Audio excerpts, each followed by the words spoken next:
Kalian pasti pernah ngerasakan kalau ngafalin kosakata itu susah banget. Kadang-kadang kalian mikir kalau kalian itu lemot. Padahal sebenarnya nggak gitu sih. Sebenarnya cara belajar kita yang salah. Dan di video kali ini aku pengen ngasih tahu gimana sih cara menghafal vocab biar lengket di kepala. Halo minasang, aku Akbar dari Pocket no Nihongo. Jadi di video kali ini aku pengen bahas kenapa sih kita lupa. Terus yang kedua, gimana sih cara kerja otak dalam menghafal. Dan yang ketiga, tips biar hafalan kita bisa lengket banget di kepala. Kenapa sih kita lupa? Sebenarnya, kita lupa itu menunjukkan kalau otak kita itu berfungsi dengan sangat baik. Itu berarti otak kalian tuh masih tetap canggih, masih melakukan sesuai dengan apa yang seharusnya dia lakukan. Jadi kalau kita lihat di film Sherlock Holmes, itu kan detektif jenius banget. Nah, dia sejenius itu, dia lupa kalau tata surya itu terdiri dari 8 planet. Jadi ada beberapa planet yang dia nggak inget. Itu kenapa? Karena bagi Sherlock Holmes, informasi tentang planet itu nggak relevan, nggak penting untuk dia hafalin. Karena nggak berkaitan banget sama kebutuhannya dia dan kerjanya dia. Nah, dalam kasus kita mempelajari nih vocab baru. Kita baca nih vocab. Terus kita udah berusaha ngafalin. Ternyata masih lupa. Itu kenapa? Karena cara belajar kita yang salah. Cara ngafalin kita salah. Terus, bagaimana cara kerja otak? Cara kerja otak itu kompleks sih sebenarnya. Banyak penelitian yang membahas tentang cara kerja otak dan memori. Tapi kalau kita bikin sederhana, otak itu punya 2 cara kerja dan ada 2 jenis penyimpanan dalam otak. Kita bahas dari 2 jenis penyimpanannya dulu. Jenis yang pertama itu adalah short term memory. Short term memory itu adalah memori jangka pendek yang menyimpan hal-hal yang baru kita pelajari dalam waktu dekat. Misalnya kalian baca vocab, itu akan disimpan di short. Kelebihan short term itu mudah hafal, tapi kekurangannya mudah lupa juga. Jadi kalau kalian baca vocab, itu masuk ke short term, kalian ngerasa hafal, tapi akan segera lupa. Gimana biar inget?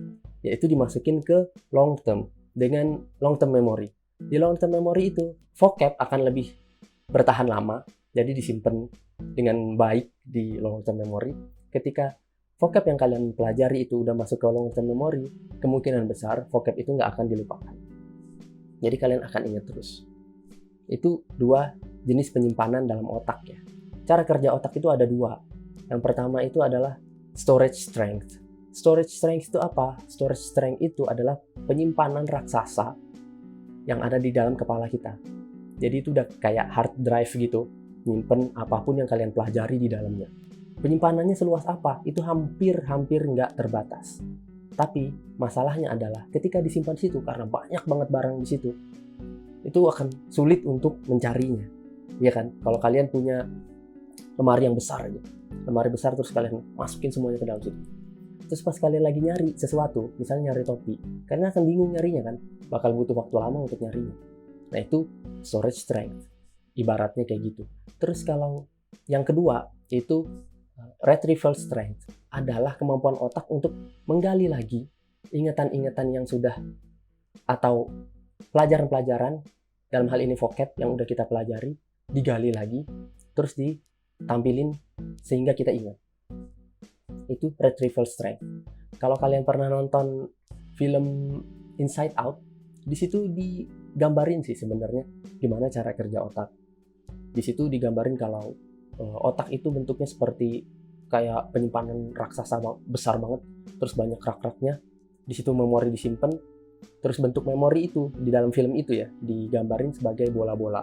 Jadi macam bola-bola itu disusun di rak-rak yang besar itu tadi.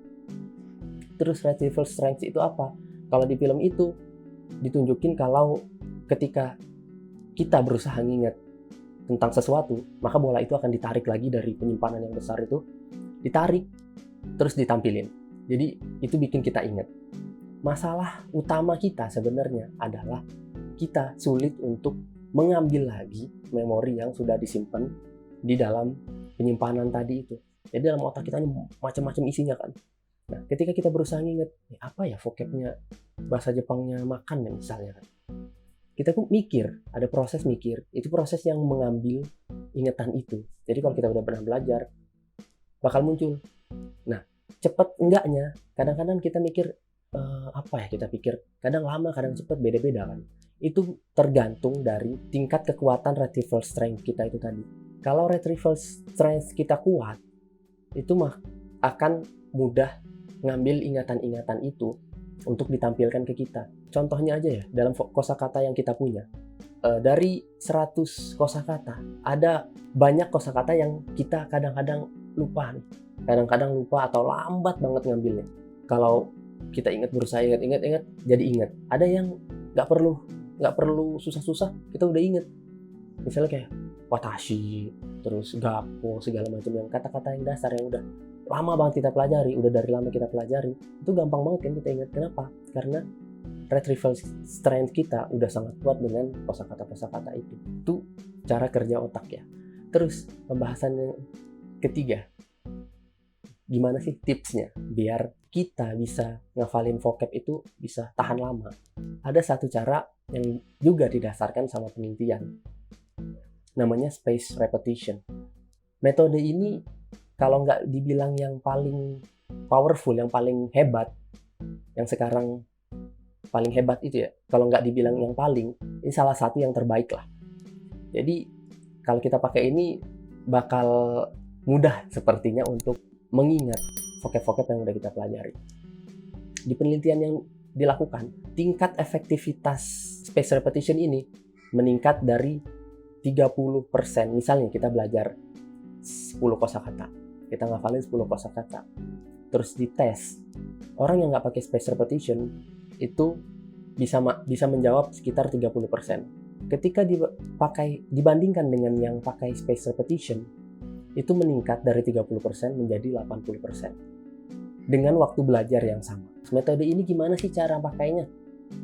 Metode ini ada banyak banget cara penggunaannya, tapi simpelnya space repetition ini adalah pengulangan berkala. Bisa kalian pakai tergantung dengan kebutuhan kalian. Kalian pengen ngafalin ini vocab buat tes atau buat selamanya, kan beda-beda ya penggunaannya. Kadang-kadang kita cuma ngafalin karena minggu depan ada tes, ngafalin kayak gitu kan. Itu bisa banget dipakai buat tes, tapi akan jauh lebih efektif kalau kalian pakai buat menghafalin buat selamanya. Misalnya kalian pengen sekolah di Jepang misalnya, kalian pengen sekolah di Jepang, kalian butuhkan vocab bahasa Jepang. Jadi kalian hafalin itu benar-benar buat membantu kalian ketika berada di Jepang. Nih, cara yang pertama, misalnya kalian mau pakai buat tes, saya pakai buat tes, itu sesuaikan aja dengan waktu tesnya. Misalnya tesnya minggu depan, kan ada waktu 7 hari tuh. Dari hari ini, misalnya kalian belajar hari ini, misalnya ada 20 kosakata kalian pelajari yang buat tes. 20 kosakata kalian baca, kalian berusaha hafalin. Terus setelah selesai, kalian kasih jeda waktu. Misalnya nanti malam lagi kalian baca lagi. Baca aja, baca santai aja, nggak usah terlalu banget dihafalin. Terus besoknya kan kasih jeda nih, besoknya kalian hafalin lagi yang itu 20 kosakata itu kalian hafalin lagi. Terus kalian jeda waktu lagi 3 hari, kemudian baru kalian pelajari lagi 3 hari kemudian. Terus yang terakhir kalian hafalin di malam sebelum tesnya. Itu akan ningkatin kemampuan hafal kalian sangat drastis. Boleh dicoba deh. Kalau tesnya, kalau kayak gitu kayaknya kelamaan deh, jarak waktunya panjang banget, aku tesnya besok nih, bisa kok dipakai. Cuman yang perlu diingat, efektivitasnya akan menurun, tapi tetap bisa berhasil. Kalian tinggal atur jangka waktunya. Misalnya besok tes, kalian belajar pagi ini, terus istirahat dulu 15 menit, 10 menit, 15 menit, kalian istirahat, baca lagi, habis istirahat lagi, nanti 3 jam, 4 jam kemudian baca lagi, istirahat lagi, nanti malam baca lagi, terus besok pagi sebelum tes coba baca lagi ulang. Itu akan sangat efektif kalau pengen SKS ya, sistem kebut semalam. Yang penting adalah dengan memberikan jarak waktu antara sesi belajar pertama, sesi belajar kedua, sesi belajar ketiga, dan seterusnya. Dalam waktu nunggu itu, jedanya itu boleh nggak sih diisi dengan kegiatan lain? Boleh banget diisi dengan kegiatan lain. Misalnya kalian siswa SMA atau mahasiswa perlu belajar yang lain, silahkan belajar yang lain. Yang penting kalian jaga waktunya, kalian sesuaikan dengan kebutuhan kalian, tapi yang penting harus di jeda. Itu kuncinya sebenarnya. Oh ya, ada lagi, kalau pengen lebih praktis, kalian bisa pakai aplikasi. Di smartphone itu ada banyak banget aplikasi yang menggunakan metode spaced repetition ini. Salah satunya adalah Anki, flashcard kayak gitu sih. Ya, gitu aja video kali ini. Kalian bisa coba praktekin dan hasilnya bisa kalian kasih tahu di kolom komentar di bawah ya. Oke, mite kurete, arigatou gozaimasu.